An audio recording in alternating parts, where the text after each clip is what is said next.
এই আন্দোলনের master mind কোনো দল, কোনো ব্যক্তি নয়। এই আন্দোলনের মাস্টার মাইন্ড বাংলাদেশের গণতান্ত্রিকামী জনগণ। জুলাই গণ অভ্যুত্থানে আপনার ভূমিকা নিয়ে অনেক আলোচনা আছে। এটি মোটামুটি সব পক্ষই স্বীকার করে যে সেই সময়ে আপনার একটা সক্রিয় ভূমিকা ছিল। আবার আপনার দলের কোনো নেতা বা সমর্থক তারা এই অভ্যুত্থানের আপনাকে একমাত্র মাস্টারমাইন্ড হিসেবে আখ্যা দিয়েছেন। আপনি কি নিজেকে এই আন্দোলনের মাস্টারমাইন্ড হিসেবে দেখেন? না, আমি অবশ্যই এই জুলাই আন্দোলনে আমি কখনোই মাস্টার মাইন্ড হিসেবে দেখি না।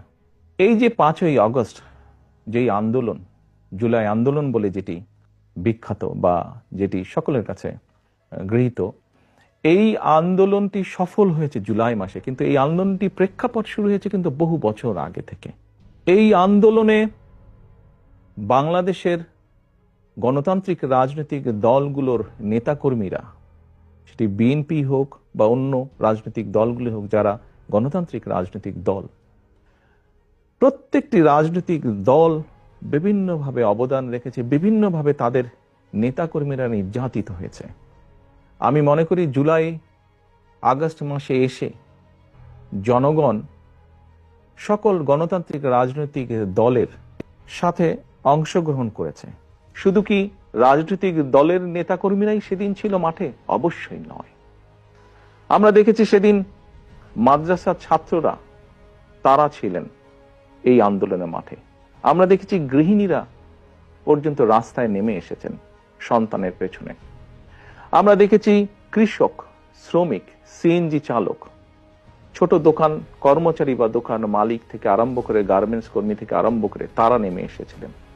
আমরা দেখেছিলাম সামরিক বাহিনীর অবসরপ্রাপ্ত কর্মকর্তা কর্মচারীরা নেমে এসেছিলেন এই আন্দোলনে।